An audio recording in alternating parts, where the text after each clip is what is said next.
Hi everyone. In this lecture, I thought I'll discuss what I discussed in the evening's lecture. Since there was a lot of noise, I thought I'll repeat this lecture. So we started with the Fourier. I mean, trying to find the Fourier transform of a Gaussian function. So I gave a function x of t, which was a Gaussian function with a variance given by sigma. Okay, so this is a Gaussian function in time domain. So sigma, the unit of sigma is in time, in seconds. So again, if you have already taken any course on basic probability, you would know what a Gaussian function is. This is a zero mean Gaussian function. The mean of the Gaussian function is 0, and variance tells you how spreading the function is. How much does the function spread okay, around the origin, around the mean. And if you integrate this function for minus infinity to plus infinity, x of t dt over the entire time region, the value of this integral will be equal to 1. So that's how I chose this function. I mean, when I multiply it by 1 by root of 2 pi sigma square, I'll get this as 1. Now, if I want to directly find its Fourier transform using the Fourier integral, which is x of f equals integral x of t e power minus j 2 pi ft dt, then it becomes too much of a, I mean, it's a very complicated integral to solve. You know, when you substitute e power t square, it's difficult to integrate that function. So we'll try to solve this in a much simpler way. So we'll actually solve it in a much simpler way. So what you can do is first differentiate this function x of t on both the sides. So when you differentiate it, you get dx by dt, and when you differentiate this term, you will get this term as a residue. I mean you have a function of this term e power minus t square. If you do kt square, when you differentiate it, it's an exponential to retain the function as it is, and then differentiate the argument, which is minus k into 2 kt. So same way, if you differentiate this function, you would get this equation. Now this value is again x of t. So what does it tell you here is that the derivative of this function, is actually proportional to t times the function itself. Okay, and the constant is actually the variance. Now what we'll do is, in this equation, we'll take Fourier transform of this equation on both the sides. Now we know from basic properties of Fourier transform that if x of f is the Fourier transform of x of t, then if I differentiate this function dx by dt, then the Fourier transform is simply going to be j into 2 pi f into x of f. Again, this result can be very, very trivially proven. So if I write the synthesis equation we discussed in the last class, it will be the inverse Fourier transform, or if you write x of t in terms of x of f, you will get e power j 2 pi ft dt. Now if I differentiate this with respect to time, the only time varying function is, this is df. The only time varying function is e power j 2 pi ft. Okay, when you differentiate it, you will get j into 2 pi f. The term will, you will get j into 2 pi f multiplying to x of f. Okay, so that's how you get this. So we can see this signal. If I differentiate this, what I'll get here is this term. If I differentiate this, I'll get x of f into j 2 pi f into e power j 2 pi ft. So now if you look at this expression, this looks like a new signal dx by dt with a Fourier transform given by x of f into j 2 pi f. So that's how you get that. So if I take Fourier transform of this equation, I'll get j 2 pi f into x of f. On the left hand side, I have 1 by sigma square is the constant. Then I have the function t into x of t. So if I have a signal x of t with a Fourier transform x of f, our aim is to find what is the Fourier transform of t into x of t. Okay, so if I have a signal with a Fourier transform x of f, then we'll find what happens when I differentiate the Fourier transform dx by df. Okay, in the same way as I showed it for the synthesis equation, you can differentiate the analysis equation, the Fourier transform of the equation. You will get x of t into j 2 pi t minus, with a minus sign, because there is e power minus j 2 pi ft in that expression for the Fourier transform of x of f in the Fourier transform expression. So now the term, when I group the term t into x of t and take this term, because if I have a signal x of t, I multiply the signal by factor k, the Fourier transform also gets multiplied by the same factor. In that way, it's a linear transform. Okay, if I just multiply it by a factor k, you get Fourier transform also gets multiplied by the same factor.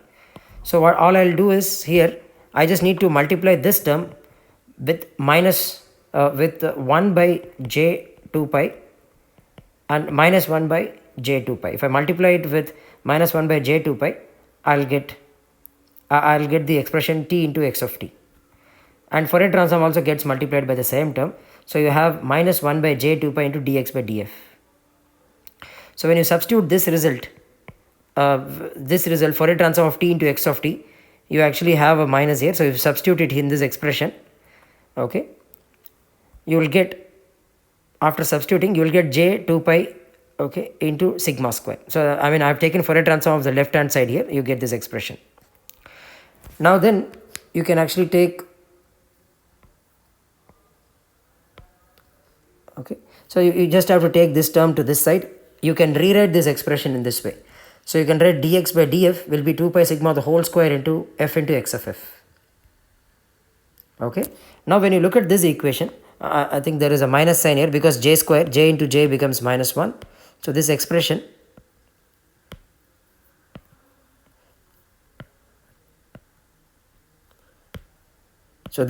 there is a minus sign here. Okay. Now you should compare this expression. This is an expression for Fourier transform, okay, x of f, and this is an expression for the time domain signal, the expression that's written here. Okay. Now when you compare these two equations, if you look at it, they both look very similar. It's almost very similar kind of a differential equation. Only the variable is changed. Here f is the variable, there t is the variable. Now we know the solution for this differential equation is a Gaussian function. Okay. The solution for that differential equation is a Gaussian function, and the variance of the Gaussian function is given by the coefficient of the term t, or in this case f. So now we know that the x of f Fourier transform is going to be of this form, some constant c times e power minus f square by 2 sigma square. So I am writing e f square minus by 2 sigma square because that's the Gaussian shape we assumed, but the constant is c. I haven't fixed it. Okay, I have already started with a constant for x of t. How did I choose the constant? By using this condition. The integral area under the integral should be equal to 1. Using this condition, I chose the value of constant to be 1 by root of 2 pi sigma square. But here I don't know what it is yet. Okay, but because I've already have the differential equation, from that we can see if we can find the constant. The solution for this equation is of this type. Now what is the, I'm sorry, I've write it as sigma f square. Okay, this is a Gaussian. We don't know what its sigma f, so the variance is. Whenever I say Gaussian function, the uniquely determining parameters for a Gaussian function is mean and variance. You should know both mean and variance for the function. Since it is frequency domain, I mean, we have assumed if we start with a zero mean signal, we are assuming zero mean here as well. X of f is also, it has a zero mean value. So mean is going to be 0. Okay. And the, or you can also look at it this way. Because now that we discussed properties of Fourier transform, I've discussed one very interesting thing, that your x of t, if you look at it, your x of t is a Gaussian function. I'm writing it here on the top. Your x of t is a Gaussian function. So now already your Gaussian function is a real function, and it is also an even function. It's a real and even function. Okay. So because it is mirror, there is a mirror symmetry around origin. It's a real and even function. Now, therefore, you know the Fourier transform is also a real and even function. Okay. So meaning it's going to be symmetric around the origin. So therefore, you can easily say the mean is 0. Right. If it is symmetric around the origin, then the mean has to be 0. That's what for a Gaussian function, if we say it's symmetric around some point, it's usually symmetric around the mean. So since it is symmetric around origin, the mean is 0. Okay. Even in frequency domain. So we know it's a zero mean Gaussian function. The only variable, unknown variable, is sigma f square, the variance in the frequency domain. Now when I look at this equation, I'll compare it with the time domain expression. This term, I'll rewrite your expression for, I'll rewrite this expression for the differential equation as dx by df as minus f by sigma f square into x of f. So now this is same as the time domain expression. The only thing is the variables are changed. F is changed to t. Now when I compare it with the equation here, your 1 by sigma f square is simply equal to 2 pi sigma square. Okay. Or sigma f square is 1 by 2 pi sigma the whole square. So when I substitute it in this expression for sigma f here, this is 2 sigma f square. Sigma f as 1 by 2 pi whole square. Okay.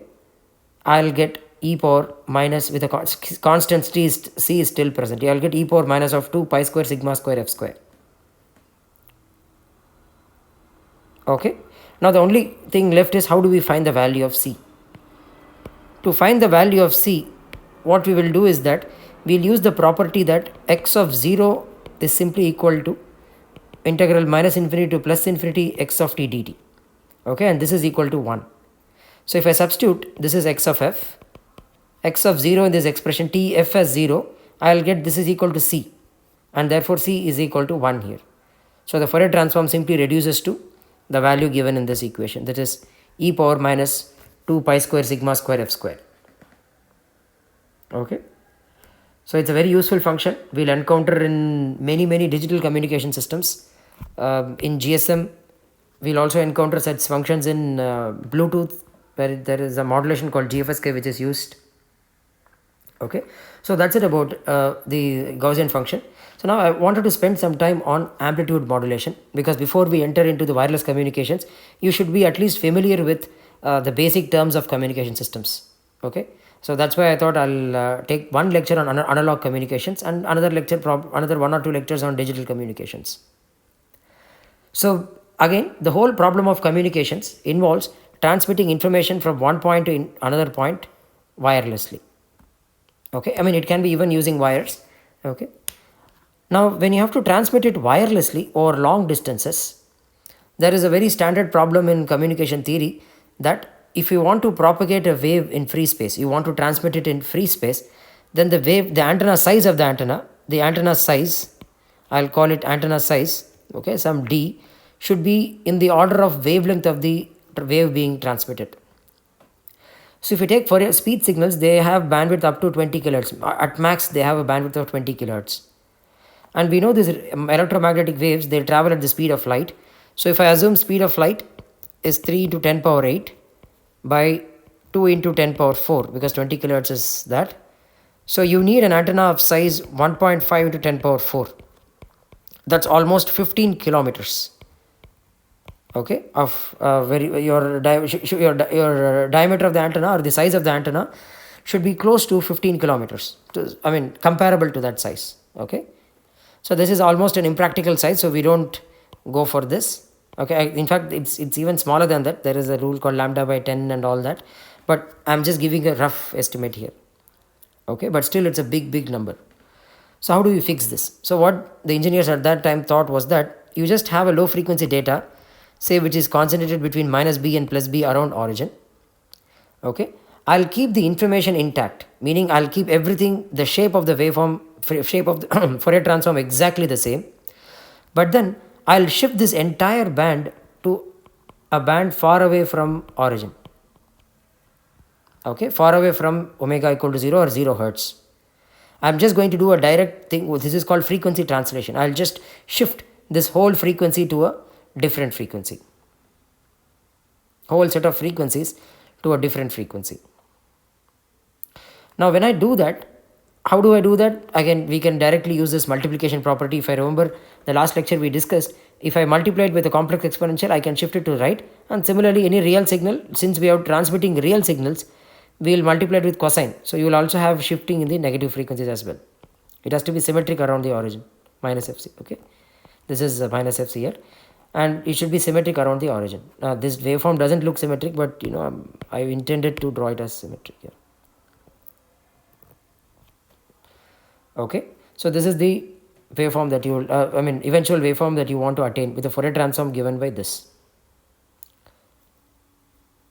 So by doing that, what are we attaining? By doing this frequency translation, if you look at the maximum and minimum frequency, it's very close to the carrier frequency fc, because your bandwidth, you will choose your fc to be way greater than your positive bandwidth of the signal. Okay, your positive bandwidth will be b, it will be way greater than the positive bandwidth, or even 2b, it can be much greater than that.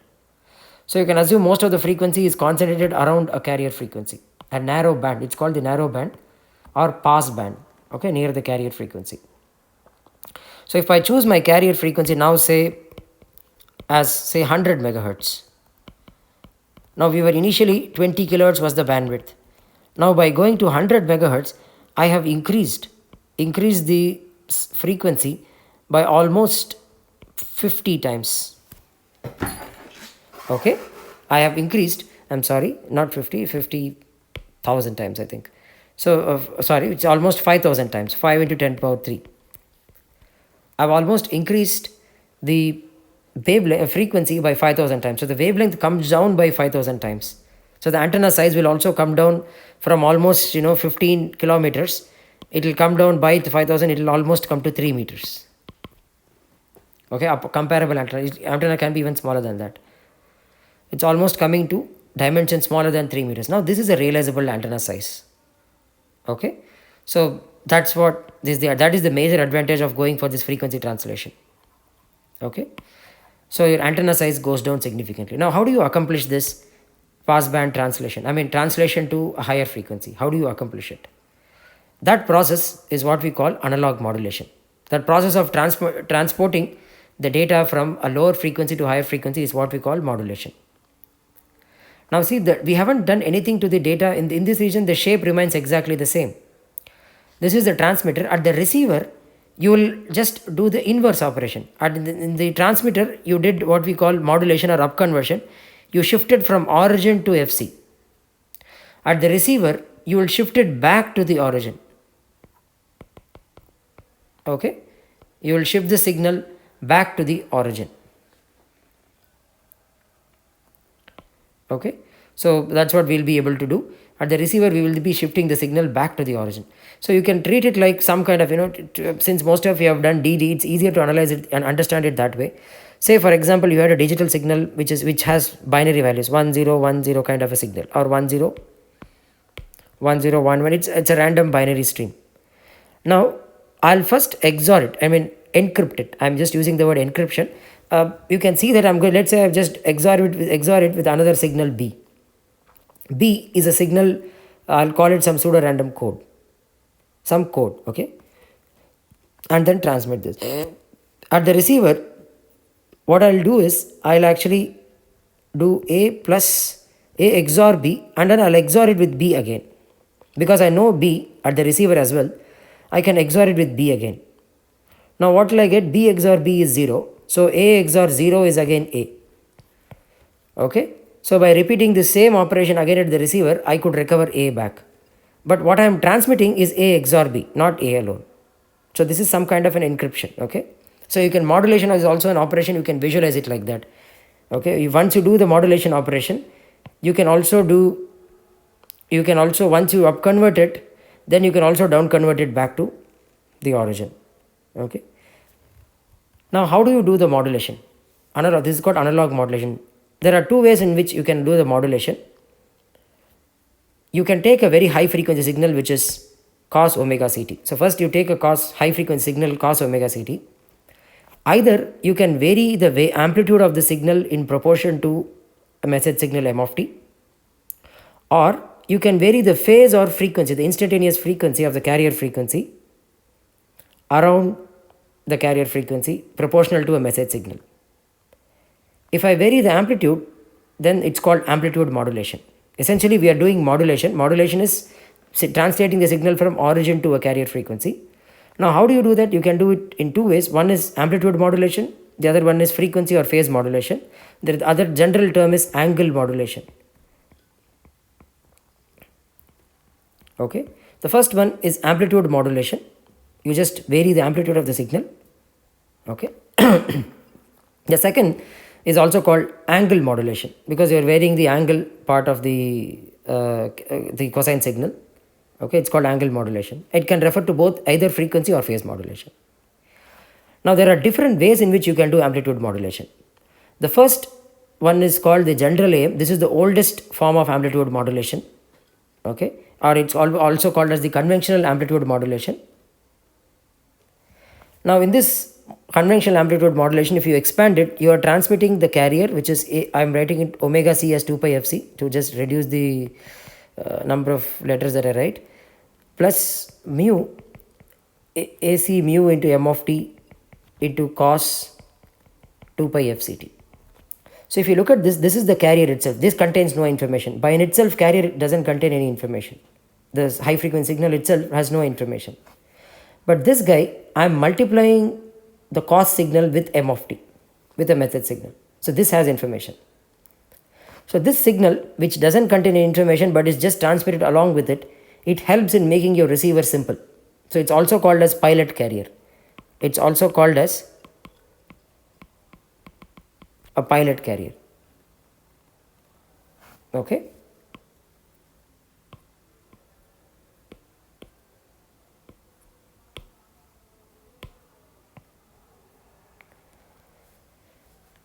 So I'll briefly discuss about the conventional AM. It's a very useful technique. Now conventional AM is pretty trivial to understand. We have already discussed what is modulation property when we discussed properties of Fourier transform. You take a low frequency message signal with say a bandwidth from minus b to plus b, multiply it with cos omega ct, that is 2 pi fct, then we know that the spectrum is going to get shifted to plus of fc and minus fc. There will be mirror symmetry around the origin because both are real signals. So, okay, there is magnitude spectrum will have mirror symmetry around origin.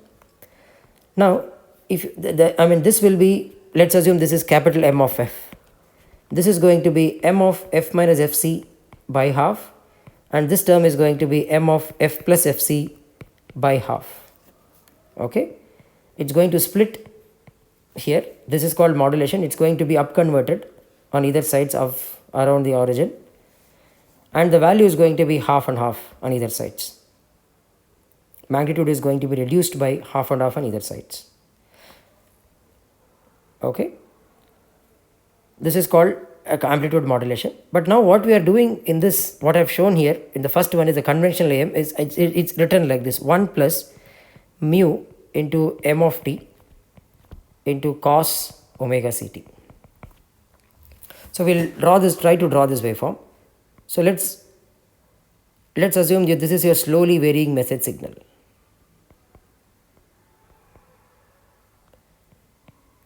Okay, so then your carrier signal is a high frequency signal.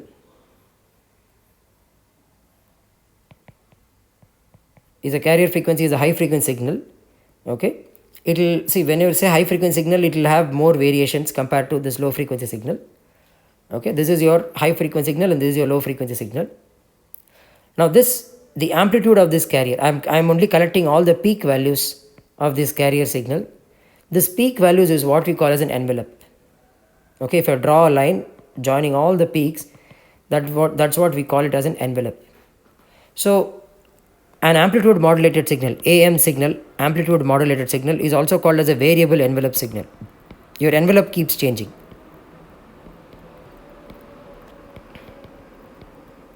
Okay, and this function mu into m of t is defined in such a way such that the mod of m of t, if I take the magnitude of m of t, it's going to be always less than or equal to mu into mod of m of t.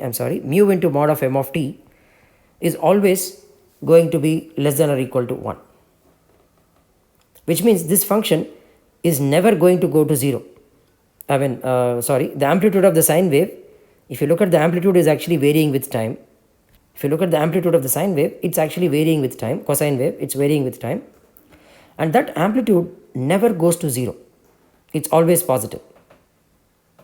Okay, never goes less than 0 and it's always positive if this condition is satisfied. The term mu is what we call as the modulation index. Okay, the term mu is called the modulation index. It's a measure of, in fact, if you actually define mu, you can define it as you can actually define it as the peak value of your the message signal to the carrier amplitude. But I think we should actually, let me just leave it as it is. Mu is your peak value of the message signal, or you can just say I'm just multiplying it with the message signal, okay, such that the product of eventually the message signal into mu should always be less than or equal to 1, so that the amplitude is always greater than 0. Now what is the advantage of this is, you can use in the receiver, they can simply use an envelope detector. If you take a diode and a resistor and a capacitor like this circuit, if let's say for example I feed in a pure sine wave to this circuit, what will I get? Let's say I didn't have this resistor at all. if I fed this diode and a capacitor to the circuit, the output is going to be, it's a peak detector. Once your circuit reaches, assume the diode cut-in voltage is 0. So whenever this node goes positive, the diode will conduct, the capacitor will be charged. Now the capacitor will be charged to a peak value V peak, and after that your signal will start dropping down. Input signal will drop, but this voltage will remain as it is because diode cannot conduct in the opposite direction. So now the voltage will remain as it is. So this circuit is what we call as a peak detector. Okay. Now if I add a resistor R to this circuit, what would happen is that the resistor will slowly discharge the capacitor. Then when your signal goes higher than this, when your input signal goes higher than the output signal, see, this is the output V0, this is the input Vi. When it goes, again it will track. I'll draw it in a different color. So again it will start tracking. So your input signal, output signal is like this, it will track, again it will discharge, it will track. So this circuit is what we call as an envelope detector. Okay, it detects the envelope of the signal. In this case the envelope is nearly constant. Okay. But in case of a circuit like this, the circuit that I've shown here, the envelope is actually changing. So if I feed this signal to a diode circuit like this, a diode and a capacitor, a resistor, you will actually be getting a signal like this. You will actually have what I've shown in the pink here. You will actually get a waveform like this.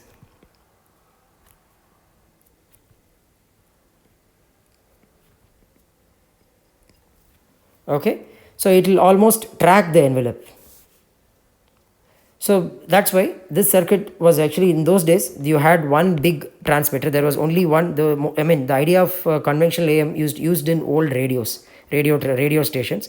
So there was one big transmitter which used to transmit for all the radios present in a certain region. Now radios were called radio receivers. You could actually tune your knob and then receive the signal. Okay, almost every radio would receive from one transmitter. So at that time, since there are so many radio units, I can't make a complicated transmitter, but I can make a less complicated receiver, because there are so many radio units and just one transmitter. Since there is only one transmitter, I can make it very, very complicated, but the receiver has to be very simple, as simple, because there are many, many receivers and it has to be sold to the customer. So anything that has to be sold, they have to make it cheaper. So they decided to go for a diode connector or envelope detector kind of a resistor and a circuit for receiver. And for you to go for an envelope detector kind of a circuit, you need to meet this condition, wherein the amplitude of this envelope should never go less than 0. What happens if it goes less than 0? What happens when the amplitude goes less than 0? So let me show it here again. So what happens when the amplitude goes less than 0 is that, so I'll draw this waveform. Okay, now I have just shown here what I have shown here, amplitude. This is your 0 line. Your amplitude is reduced. So I'll show the carrier here, probably in a different color. Yeah.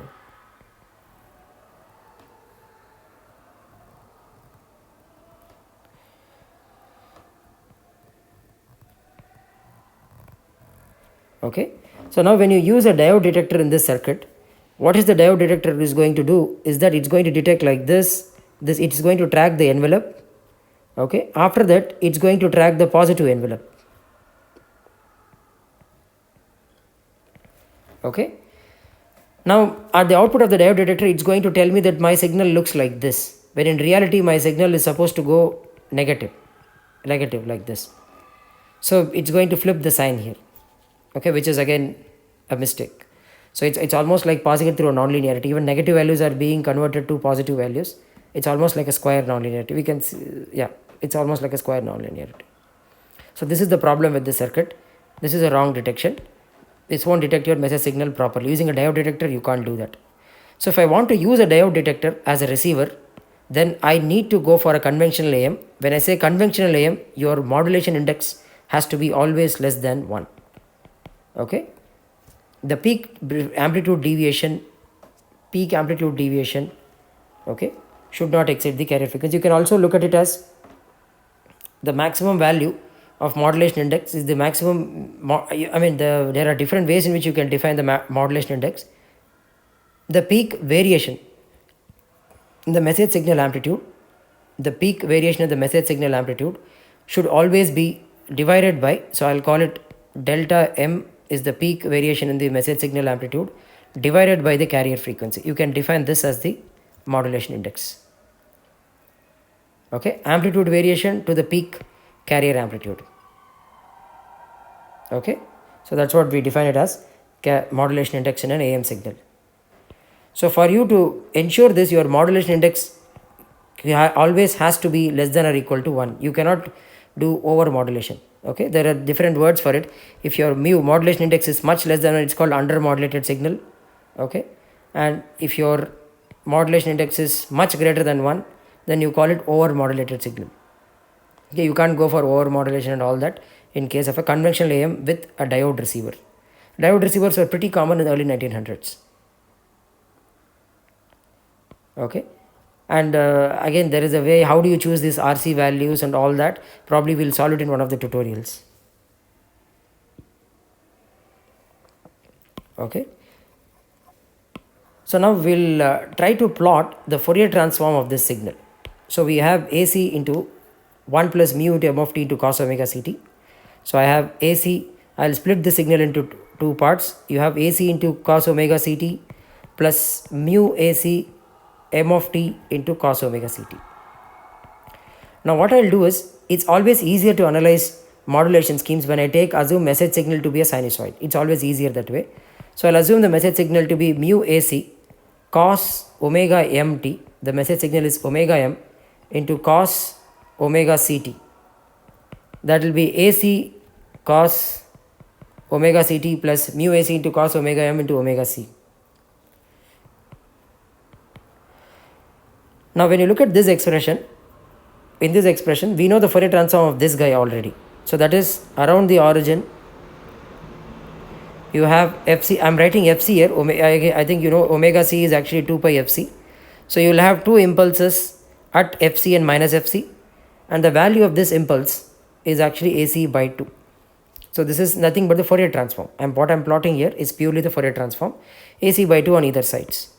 So now to make your matter simpler, I will just plot it only on the positive frequencies. It's easier to visualize. Negative frequency is a real signal, so magnitude is anyways mirror image of it.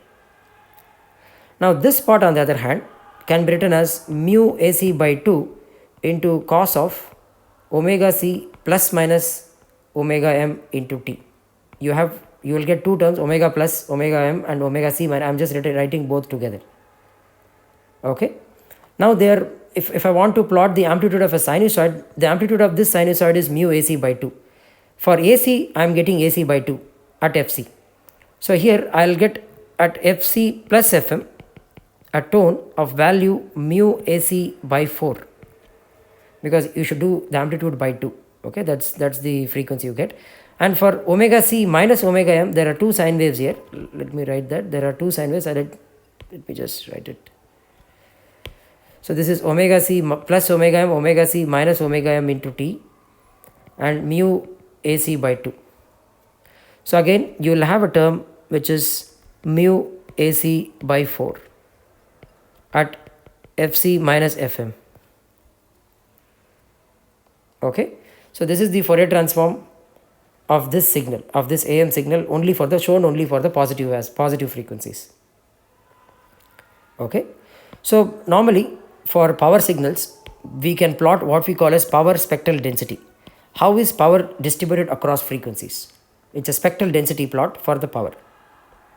Okay, so how do you find that? For if you can very easily show that, you take Fourier transform of a power spectral density signal and then square it. You get the you take the Fourier transform and square it, you get a power spectral density for a power signal. So when I square the amplitudes of the individual terms, what I get here is mu square AC square by 16. So I'll write it as 8 into 2. 8 into 2. 16 is AC into 2. So here I get AC square by 4. So again I'll write it as AC square by 2 into 2. And this term will again be mu square AC square by 8 into 2. 16. That is 8 into 2. Now we know for the carrier AC or cos omega ct, the power, I'll call it PC as the carrier power. And PC is given by AC square by 2, right? Again we have derived this result, it's AC square by 2. So then I can rewrite this coefficients, the amplitudes of these terms, as PC by 2 and this term is going to be mu square Pc by 8, and this term is going to be again mu square Pc by 8. Okay, so this is what we are going to have, mu square Pc by 8 and mu square Pc by 8 on either sides. Now I'll assume maximum modulation, that is your mu is 1. Okay, this is the maximum modulation, fully modulated, 100% modulation. Okay, so your carrier amplitude can go all the way from peak value of, since I have written it as here, so you can see from this equation what will be the peak value is that it can go all the way to A, to AC, it can go all the way to 2AC to 0. I'm talking about the envelope, okay, the envelope part. This again, this term itself can go again plus minus 1. Okay, this term will have a variation of plus minus 1. So I'm talking about this term here. So it will be 2AC. Your term can all go, amplitude can go as high as, envelope can go as high as 2AC to almost 0. Okay, so you can have an amplitude variations of 0 to 2AC. That's, it's called 100% modulation. That is mu equals 1. When you have mu equals 1, this term reduces to Pc by 8 on either sides. You get Pc by 2 at the carrier, which is Fc, and Fc plus Fm you have Pc by 8, and Fc minus Fm you have Pc by 8. Now these two terms are called sideband power, PSB. I'll call it PSB as the sideband power. If I compute the total sideband power in the positive frequencies, that's going to be Pc by 8 plus Pc by 8, which is Pc by 4. Now the carrier power present at the carrier frequency is simply Pc by 2. Okay, so if you see, even if you assume 100% modulation, complete, this is the maximum modulation you can go for. The maximum sideband, that is the useful power. This is the message signal you are transmitting. The carrier has no information. Carrier by itself has no information in it. Only when you vary its amplitude there is information. But then most of your power is actually in the carrier itself, where there is no information. Pc by 2 amount of power is in the carrier. The remaining power, Pc, only half of that power is actually in the sidebands, where the actual information is present. Okay, so if I compute the total power you are transmitting, that will be carrier power. So now I'll multiply all these powers by 2, because you have to include the negative frequencies as well. The carrier power will be Pc by 2 into 2, that will be Pc, plus sideband power will be Pc by 8, Pc by 8 plus 4 times Pc by 8, because there you have to include all the harmonic, all the sideband terms. So on the right half plane, on the right half side of the frequency axis, you are going to get Pc by 4. On the left hand side you are going to get Pc by 4. So you will get Pc by 2. So this is the total carrier power that you are transmitting, which is 3 by 2 Pc.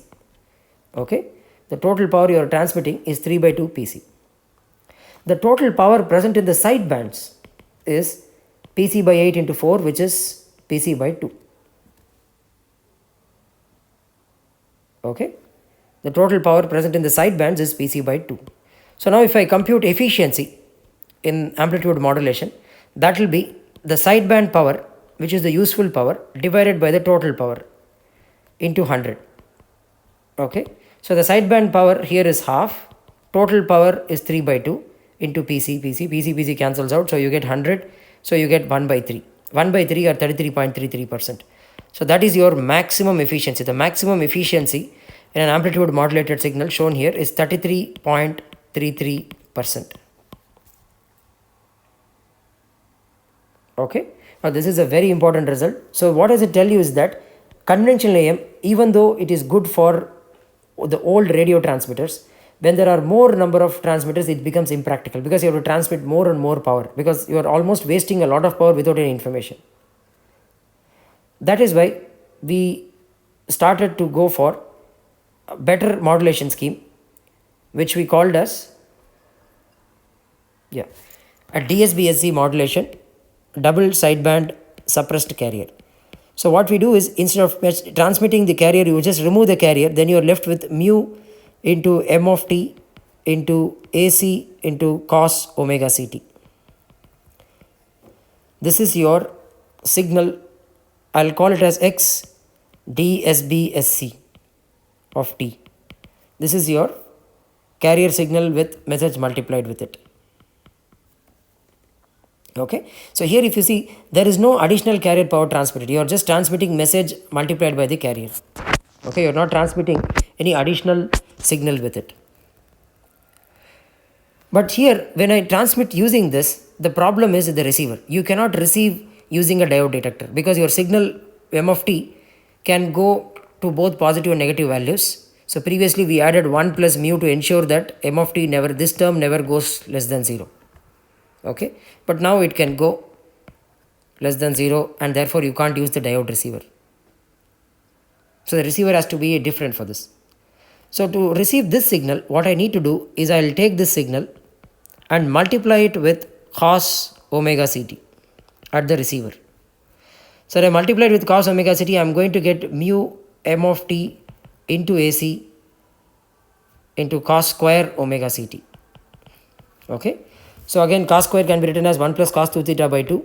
So if I put a low pass filter here, I can remove the high frequency term and I'll get 1 plus cos 2 theta 2 cos 2 theta by 2, you will get half left. The other 2 theta term will vanish or it will be removed by the low pass filter. So this is the term you will be getting. Now appropriately, if you ensure the gain all that is met, you can multiply it by 2 by mu into AC, you will get your message signal back. This kind of reception is what we call as coherent reception. Okay, you assume that the carrier frequency is known and the carrier is exactly in the same phase with the carrier that you are receiving. Frequency is exact and phase is also exact. If there was a phase error, for example, let's assume cos omega t plus phi, then you will actually get m of t into cos theta along with it. Okay, there will be a cos theta term here. You can just verify that. You will also get a cos theta term. If theta is equal to pi by 2, you will get 0 here. You won't have any reception at all altogether. There will be 0 signal received. So that's the problem with this technique. So you have to accurately estimate this carrier frequency and the phase. Okay, that's a very big field in itself. How do you accurately estimate carrier phase? There is a lot of work, PhDs done on it. It's a very big evolved field. Okay. So that is about DSBSC. So if I ask you to plot the spectrum of a DSBSC signal, it's pretty trivial to plot. So double sideband suppressed carrier, you are actually going to have, you will not have any carrier energy at the carrier frequency. You will only have two tones at FC plus FM, FC minus FM. Okay, you will not have any other tone other than that. So here there is carrier is suppressed. So the power here is 0. Power at the carrier is 0. So you have sidebands only, and this is the efficiency of this is 100% because whatever you are transmitting is entirely the sideband power. There is no carrier power at all. But the only problem with this is your receiver becomes more complicated. So that's the problem with double sideband suppressed carrier. Now the other problem with this double sideband suppressed carrier is that do we really need, let's say we take a signal of bandwidth B, it's occupying bandwidth from minus B to plus B. Okay, when we upconvert it, it's going to get upconverted to plus FC minus FC, and then it will be FC plus B and FC minus B on either sides. Now if you look at it, the passband signal or the RF signal, which is modulated signal, the bandwidth of the modulated signal is, see, I'm just going to count both positive and negative frequencies here. The bandwidth in low frequency is 2B. In the passband, it's going to be 4B, 2B for positive frequencies, 2B for negative frequencies. So did the bandwidth of the signal increase when you upconvert it? That's the next question. Okay, the answer is no, the bandwidth did not increase. It's because what you are seeing here, this is nothing but the complex conjugate of this. So there is no new information in this. But then why to waste it? I mean, why do we actually have to transmit this part? Can't we just somehow remove one half of it? Can we just not remove this half of it somehow? Turns out we later discovered that we can do it, and now it's very easily done. In the past there were very complex circuits for it. That is called as single sideband modulation. And to realize that single sideband modulation, what can we do? Intuitively, let's look at it. So let's say you have your signal spectrum like this, which is around 0, B, minus B. What you need to do first is that you need to somehow, near the origin, you have to retain the positive spectrum like this, and the negative spectrum you should be able to invert it only, you should be able to invert only the negative spectrum like this. Then we will upconvert this using a cosine signal. So that will go to minus B plus B here. I'll upconvert this. Similarly, this guy again, again I can upconvert using cosine or sine. Again I'll upconvert this signal as well. Okay. Now if I add these two signals, if I add these two, this part and this part will cancel out, and you will be left with only this part. If I subtract these two signals, this part and this part will cancel out, and you will only be left with this part. So this is called upper sideband and this is called lower sideband. Okay. But any one of them, we generally call them as single sideband modulation. Now how do we do that? So first of all, what we do is, for that we need a filter called as a Hilbert filter. So let's say, how do we accomplish that? How do we accomplish this? So we need a filter. I'll just write the filter function. It's called J signum of f. A filter with a characteristic J signum of f. Okay. Then what it will do is that it's going to multiply this signal with minus J. So your positive frequencies will become multiplied by minus J, and negative frequencies, because it is signum of minus J signum of f. So for signum f is 1, signum f for f greater than 0 is plus 1, signum f for f less than 1 is minus 1. This term will be multiplied by plus J. Okay. Okay. So I have now passed, you need to take your signal m of t and pass it through a filter. I'll write convolution with a filter h of t, which will give me this. And that filter is inverse Fourier transform of this, that you can very easily show it to be 1 by pi t. Again, this is a standard communications result, COMSIS result. This filter is called signum filter, which can do this. Why did I do J? I'll explain it in a moment. This I have to multiply it by cos. This I'll have to multiply it by sine. Now sine function has J in it. So the Fourier transform of the sine function is actually delta of f minus fc by 2j minus delta of f plus fc by 2j. Okay. So when I shift it to the positive frequency, this whole thing to the positive frequency, I'll have to multiply it by 1 by 2j. When I multiply it by 1 by 2j, I'm going to get something like this. 1 by 2j, j and j cancels out, so you will actually get half. So you will get half here, and this will be minus half. And in the positive side, when you translate when I multiply it by cos omega ct, this function, that is your message signal, that is going to become, your message signal will be translated as it is. Okay. So since I multiplied it with sine omega t, I could get this function as it is. Okay. The j sine omega t Fourier transform has j here. So when I convolve it with it, the j and j, it's anyway going to get multiplied. It will cancel out and you will get this. So here, if I directly add the two signals, I will only get the lower sideband. I will only get the lower part, and the higher part, upper sideband, will get cancelled out. If I subtract the two, I will get the upper sideband and the lower sideband will be cancelled out. So I can write the signal like this, the composite signal like this: a of c into m of t into cos omega ct minus plus. If I subtract the two, I will get upper sideband. So I will just write it as minus plus. I will call it m hat of t. The whole thing I am taking it within brackets. M hat of t into sine omega ct. Okay, there are more better intuitive ways of explaining this. If you have any doubts, you can just mail me. I will probably teach it in a class itself. So this m hat of t is what we call the Hilbert transform of m of t. So you take the message signal and Hilbert transform it, you will get m hat of t. Okay.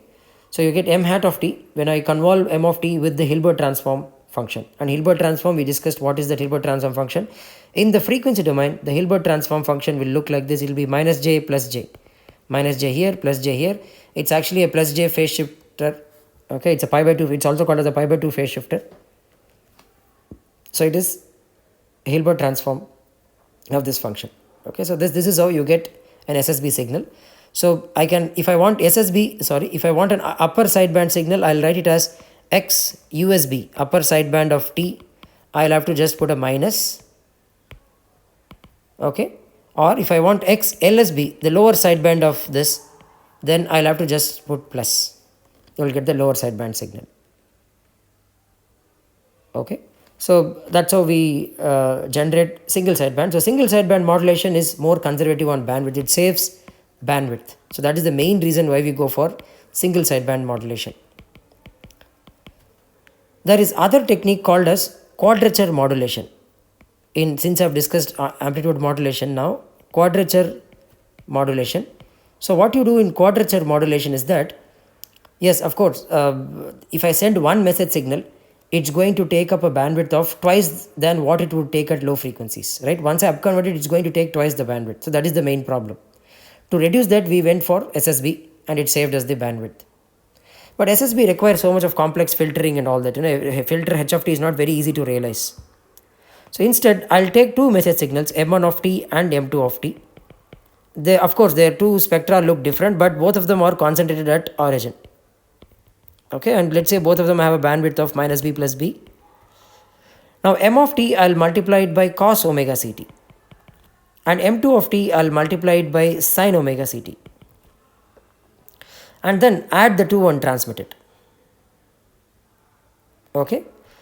At the receiver, see, I should be able to distinguish both the signals. Okay. Now on M of t, I'll transmit it using cos omega ct. M2 of t, I'll transmit it at using sin, and both of them will be transmitted simultaneously. Okay, I'm going to transmit both the signals simultaneously. If I transmit both the signals simultaneously at the receiver, I'm going to, let's say I multiply it with cos omega ct. When I multiply the first term with cos, I'm going to get cos square omega ct. And when I pass it through a low pass filter, when you square cos omega ct, you will also have a DC term 1 plus, so you will get half plus half cos 2 omega ct. If I pass it through a low pass filter, this term will be removed, high frequency term will be removed, you will be left with half, you will get half M of t. If the low pass filter gain is 2, half into 2, you will get 1, you will get M1 of t. Now if I take another mixer and multiply it, let's see what happens to the second term. If I multiply this term with cos omega ct, cos omega into sin omega is half sin 2 omega t into M2. Now if you look at it, this is still a high frequency signal. So the low pass filter, when I pass it through the low pass filter, you will get 0. So this term you won't get any M2 at the output. Now I'll build another at the same receiver, I'll have another circuit which will multiply it with sin omega ct instead of cos omega ct, and then pass it through a low pass filter with a gain of 2. This guy, when I multiply with sin, I'm going to get sin square. Again, sin square is 1 minus cos 2 theta. I think it is 1 minus cos 2 theta by 2. Okay, 1 minus cos 2 theta by 2. So again, you will get half a factor of cos 2 theta term can be filtered out. You will get M2 of t. So now look at this. I'm doing, of course, when I do, this is what I'm doing, M of t into cos omega t is a direct, is a DSBSC, double sideband suppressed carrier. There is no carrier power sent. So I have to go for a coherent reception. If I go for a coherent reception, then I can easily detect the two message signals simultaneously. Now if you look at it, this signal takes a bandwidth of B around the carrier frequency. This is also taking the same bandwidth at the carrier frequency Fc. Even though I'm adding them, because they are impressed on orthogonal carriers, I can somehow separate them at the receiver.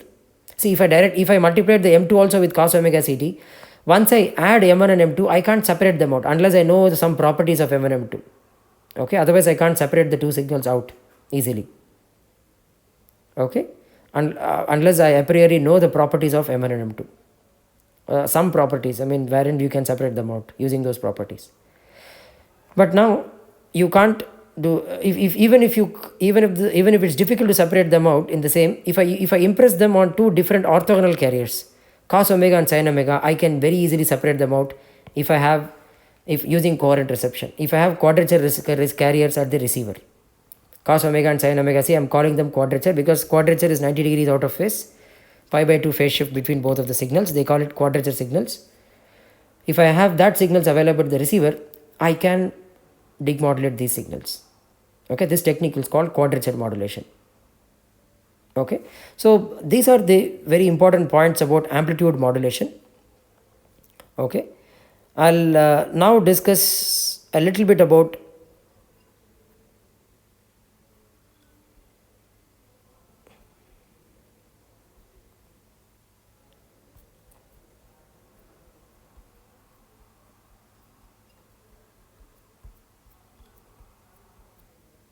frequency modulation. I'll just talk a little bit about frequency modulation.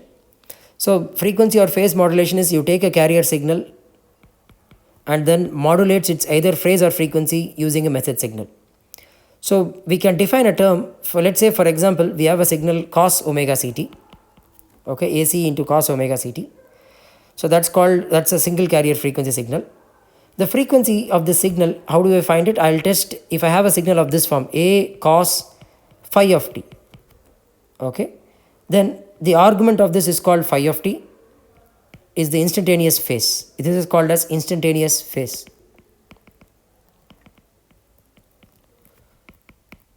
The instantaneous phase function. Now to get the instantaneous frequency out of this instantaneous function can be written as 2 pi integral minus infinity to t fi of t dt. This is called the instantaneous frequency, where fi of t, the instantaneous frequency, is written as 1 by 2 pi into d phi by dt. Okay, if you differentiate the instantaneous phase, you get the instantaneous frequency. Now what we do is that if I have a fixed carrier frequency, the fixed carrier frequency, that is omega ct, the instantaneous phase is a linear function in frequency. It increases linearly and the slope of this line will be omega c, phi of t as a function of time. Now the instantaneous frequency is going to be just fc, omega c by 2 pi, which is going to be fc. It is constant with time. This is a single frequency signal. Now what if I change the carrier frequency as a function of time? That is, your instantaneous frequency will be now fc plus some beta times m of t. Okay, beta is a gain times message signal. If I am going to vary your carrier signal proportional to some message signal, carrier frequency proportional to message signal, then your instantaneous phase is going to be 2 pi fct plus 2 pi into beta into integral minus infinity to t m of t dt. This is your instantaneous phase. And your carrier frequency is going to be AC cos phi a of t. Okay, you should take AC cos of phi of t, this whole thing. Now, to plot the Fourier transform of this signal is little complicated. I'll probably post it in another video if I have time. Okay, or I'll tell you where to read it from. It's slightly complicated to plot the Fourier transform. I won't test your mathematical skills based on that, so you don't have to worry about that, but you can just read up about it if you're interested. It's pretty simple, but it's in the sense it's simple to understand but complicated to write it, so that's why I'm not going into it. Okay, so if I want to find the power of the signal, for any sinusoidal signal, whatever be the phase variable in it, the power is always constant. It is AC by 2. Now if I try and plot this signal, your frequency, let's say your frequency is changing from a peak value, it goes to 0 and then it is again going back to a peak value. Now in time domain, the function will look like this. When the frequency is high, so let's say this is your nominal carrier frequency, your frequency is increasing by delta f and then it is going down by delta f. So your carrier frequency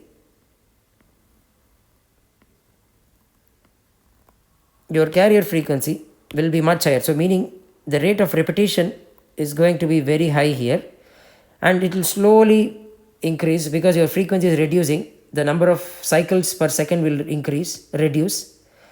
And again here, from here onwards, it is slowly starting to reduce and it will reduce altogether. Okay. So now if you see the frequency, here the waveforms are bunched together more, here you have denser cycles. And here you have more sparser cycles because your frequency is reducing. So this is called as a variable frequency signal. But if you look at the envelope of the signal, the peak values remain the constant. So FM signals are angle modulation signals where you are varying the angle of the carrier. It's called angle modulation. Both frequency modulation and frequency phase modulation are generally referred to as angle modulation. It's also called as constant envelope modulation. The envelope always remains constant.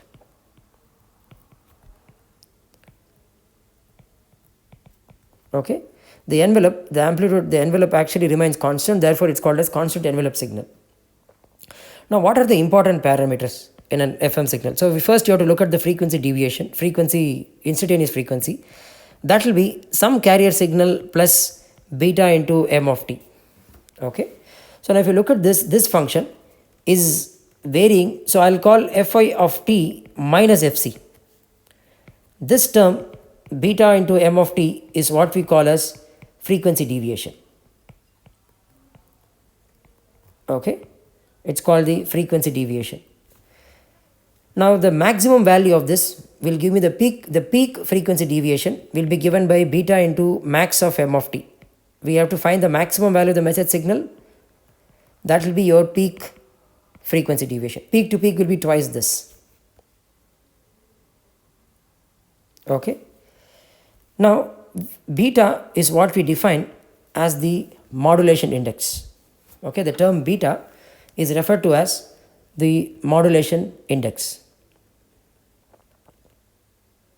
Okay, so now just look at it intuitively. Let's say there was no modulation at all, which means beta is 0. The instantaneous frequency is always constant, which is given by fc. The Fourier transform of this signal is just going to be fc. Now there is a modulation happening on top of it, and it is trying to vary the carrier frequency. So your carrier frequency is no longer same, it's now varying with time. Okay, so your Fourier transform, all the energy will no longer be concentrated at fc alone, it's going to be spread over a range of frequencies.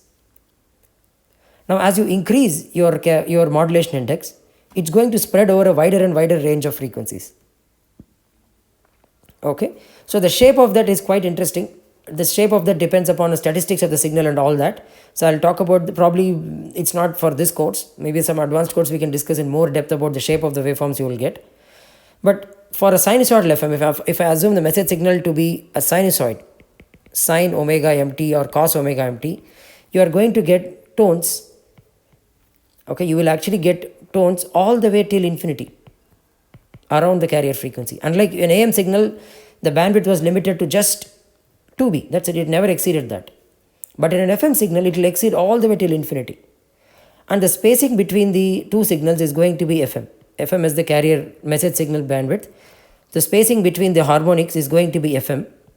And the amplitude of this harmonics will follow a Bessel function. It's Jn of beta. You can refer to this again on the internet. You can find many good textbooks, Bessel functions and frequency modulation, spectral content of frequency modulations. You can find a lot of material on it. Any textbook will contain that. You just need to know this part, that the amplitude, it is going to contain harmonics at fc plus minus n fm. All harmonics of fm it's going to contain some spectral energies at those frequencies. And the amplitudes of these harmonics will follow a Bessel function, a shape of a Bessel function. And the shapes of different Bessel functions, you can find it on the internet. You know, there's a lot of material for it. Probably I'll show an image probably in the next video or something. Or probably in a class. Okay. Now, to make the analysis of an FM signal a little bit easier, we conventionally do what we call as narrowband FM. So that is, if your instantaneous frequency is varying fc plus beta and m of t, you assume beta to be very, very small. Your beta is so small, so if, for example, your signals is going to be cos omega ct plus 2 pi integral m of t dt. Okay, and this term into beta is so small, so I'll expand cos a plus b, so you will get cos a cos b cos omega ct into cos this term into ac here plus sine omega ct into sine of this term. So now I'll assume theta is so small, so cos theta, where theta is this term, I'm calling this term as theta, is approximately equal to 1, and sine theta is approximately equal to theta. So you will get AC into 2 pi into beta into integral m of t dt. Okay. 2 pi into integral m of t dt into sine omega ct. Okay. Now if you look at this expression carefully, first I am considering a message signal m of t, okay, a message signal m of t, and then I am integrating it. So if I take Fourier transform of this signal, you are going to have a signal at fc, because this is the carrier function. You are going to get carrier signal, you are going to get a signal here as it is. Then for ease of analysis, I'll assume m of t is right now sine omega mt, okay, or I can make an assumption it's cos omega mt. M of t is cos omega mt. So integral cos omega is, you will get sine omega mt, sine omega m by omega m. I'll assume all those are constants. You're going to get some constant into sine omega m into sine omega c. You can express it as cos of omega c plus minus omega m into t. So you're going to get two terms, again very similar to actually this is sine a plus sine b. So you will get cos a plus b minus cos a minus b. So cos omega c plus m and cos omega c minus omega m. So you'll actually have a term like this. Okay, but if I'm plotting the magnitude spectrum, the magnitude is going to be same. You will get the same magnitude. Okay, if I directly plot the Fourier spectrum, you will have a negative value here. Okay, this term is determined by your modulation index and all that. Okay, it will have some omega m terms and everything. I'll just call all of that group together. I'm just going to call it k. And here this will be AC by 2. This is the Fourier analysis, Fourier spectrum of a FM signal, narrowband FM signal. And if you look at it, it looks very similar to your conventional AM signal with one carrier, okay, and two sideband signals. But the main difference between an amplitude modulation and frequency modulation, when I'm approximating it to narrowband FM, is that if you look at it, the carrier signal is cos, but the modulating signal where the modulation is taking place is sine. If you recall from an AM signal, both were cos or cos. If I use a sine, it both will be sine or sine. Both can't be different. But in an FM signal, that's a distinguishing factor. You can just look at it and tell whether it's an AM or FM by looking at the carrier signal, the modulated signal, and the pilot carrier's phase. They both should be 90 degrees apart. Then you can say that they both are different. And also I spoke about the bandwidth of an FM signal. So let's assume this is just for illustrative purposes. Let's assume beta is 0. The modulation index is 0. Then there is no modulation. It's purely the carrier frequency itself. Now as I increase beta, what is going to happen is the carrier power is always fixed. So your signal is going to spread like this in frequency domain, such that the area under that is always going to remain constant. This area will always remain constant. Okay, that area will simply be equal to AC square by 2. That area is constant, but you know, the power remains constant, but it will spread. The bandwidth will keep increasing. So as you increase the modulation index, the bandwidth will keep. It's actually a variable bandwidth modulation scheme. It's a variable bandwidth. Your amplitude remains constant, or I can say a constant power modulation scheme. Constant power. Your bandwidth is not constant, but your power is constant. In an amplitude modulation signal, AM signal, if your modulation index is 0, the signal itself is 0. There is no carrier at all. Sorry, there is no message which is impressed on the carrier. There is no signal at all. As I increase the modulation index, the amplitude, the power also keeps increasing, but the bandwidth remains constant. So this is actually a slightly more deeper way of looking at it. An amplitude modulated signal can also be said as a constant bandwidth modulation scheme. Your bandwidth remains the same, but power keeps increasing. Okay, your power keeps on increasing. Your bandwidth, on the other hand, will remain constant. Okay, it's a constant bandwidth modulation scheme. Okay, so that's it about amplitude and angle and amplitude modulations. In the next lecture, I'll discuss about probably about digital modulation schemes, and a few points which I have left in this lecture, I'll discuss it in the next lecture.